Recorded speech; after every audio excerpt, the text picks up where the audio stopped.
Hello friend, हमारी आज की कहानी है छोड़ी हुई औरत। जिंदगी भी क्या क्या दिन दिखाती है। जब तक प्यार शब्द का मतलब समझ में आया बहुत देर हो चुकी थी। सच कहिए तो यह गलती मेरी थी या उसकी। हम इसे एक गलती नहीं बल्कि एक बहुत ही खूबसूरत धोखे भरे रिश्ते का नाम कह सकते हैं। जब तक समझती बहुत देर हो चुकी थी। मुझे क्या पता था जो इंसान अपने काम और रिश्ते को लेकर इतना ईमानदार है वो मुझे इस कदर जीवन के सफ़र में अकेला छोड़ देगा। जब पहली बार ऑफिस में मुलाकात हुई तो पहले ही नज़र में अपना दिल उसे दे बैठी। हर लड़की को अपने सपनों की राजकुमार की तलाश होती है, वैसे ही मेरी भी थी। सपने थे और उस पल लगा कि मुझे मेरे सपनों का राजकुमार मिल गया। नशीली आंखें, गठीला बदन, खूबसूरत चेहरा, गजब की पर्सनालिटी जो एक बार देख तो हर बार देखने को चाहेगा। हाय मिनी, कैसी हो? रतन ने मिनी से पूछा। हाय रतन, कैसे हो आप? मैं ठीक हूँ, मिनी ने जवाब दिया। हाय, कितना सुंदर है, मिनी ने मन ही मन कहा। तुमने कुछ कहा? रतन ने कहा। मिनी ने ना में सर हिलाया। मिनी और रतन को ऑफिस में साथ काम किए हुए लगभग 2 साल हो चुके थे।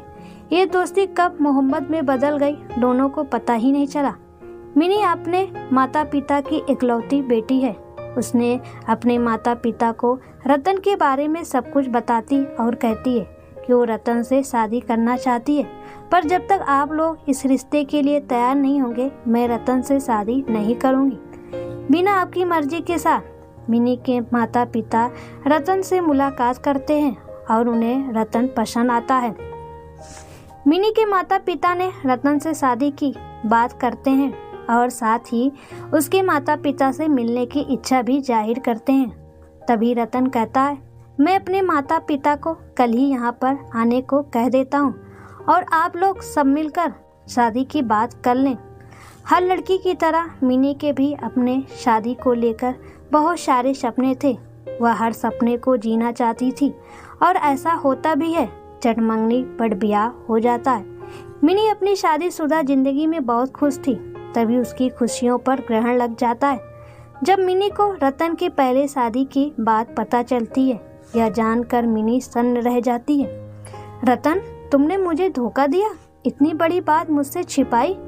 मिनी ने रतन से सवाल पर सवाल करते जाती है और जवाब में सिर्फ रतन इतना था, इसमें धोखा देने वाली कौन सी बात है? नहीं बनती थी हम दोनों में तो हम दोनों अलग हो गए। इतनी भी कोई बड़ी बात नहीं है जो तुम इतना हंगामा खड़ा कर रही हो। रतन की बातों को सुनकर मिनी को अपने आप पर बहुत गुस्सा आता है। साथ ही साथ रतन और उसके माता पिता भी, पर सब कुछ जानते हुए भी उन्होंने भी मुझे अंधेरे में रखा। तभी मिनी की सास माँ कहती हैं, बेटा इसमें धोखा कैसा है? वो तो किसी भी तरह से मेरे बेटे के लायक नहीं थी, ना शक्ल में सुंदर और ना किस्मत की धनी। जब से मेरे बेटे के जीवन में आई थी तब से सब गलत ही हो रहा था। मनहूस कहीं की और औलाद का सुख नहीं मिला मेरे बेटे को, बाज कहीं की। सासू माँ की बातों को सुनकर मिनी को बहुत गुस्सा आता है। तभी मिनी कहती है, आप लोगों को शर्म नहीं आती है? अपनी गलती को इतने शान से बता रही हैं जैसे कौन सा पुरस्कार वाला काम किया है। हर गलती के लिए उसको जिम्मेदार ठहरा रहे हैं। क्या गारंटी है कि कमी उसमें थी, रतन में भी हो सकती है?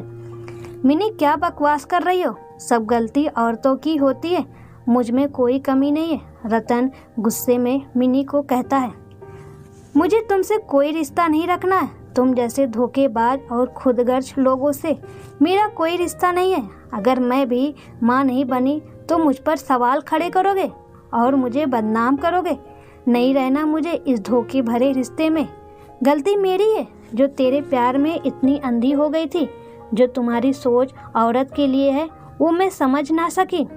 तेरी नज़र में औरतें सिर्फ एक खूबसूरत सामान है जिसे जब चाहा अपने हिसाब से खेल लिया। तुम्हें जो सोचना है सोचो।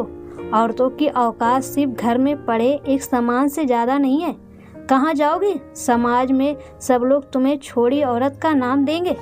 रतन बहुत अकड़ से मिनी को कहता है, मुझे लगा जो इंसान अपने काम के प्रति इतना ईमानदार है वो अपने रिश्ते के प्रति भी उतना ही ईमानदार होगा, पर आज वो भी भ्रम तुमने तोड़ दिया। समाज क्या कहेगा क्या नहीं, मुझे उसकी परवाह नहीं। पर आज प्यार और रिश्ते दोनों में जो धोखा मिला है, इससे बड़ी सज़ा और क्या मिलेगी मुझे। और रही बात समाज मुझे छोड़ी हुई औरत का खिताब देगा तो दे, मैं नहीं डरती। शायद मेरे एक फैसले से औरतों के प्रति अगर लोगों की सोच में थोड़ा भी बदलाव आ जाए तो मेरे लिए वही बहुत है। कब से कब हर गुनाह के लिए ये समाज आपको जिम्मेदार तो नहीं ठहराएगा। इतना कहे मिनी वहाँ से चली जाती है। रतन और उसके परिवार वालों के चेहरे पर एक भी सिकन नहीं। समाज के डर से बहुत सी औरतें धोखे भरे रिश्ते को निभाती हैं, जिससे लोग इनकी कमजोरी समझते हैं, जबकि ये कमजोरी नहीं है। बचपन से उन्हें रिश्तों को बांधे रखने की अहमियत सिखाई जाती है। चाहे रिश्ता जैसा भी हो, पर उसे निभाने की जिम्मेदारी सिर्फ औरतों की ही होती है। आज के समय में रतन जैसे कितने लोग होंगे, पर मिनी जैसे हिम्मत वाली लड़की बहुत ही कम देखने को मिलती है। उसकी छोटी सी कोशिश शायद समाज में कुछ बदलाव ला सके।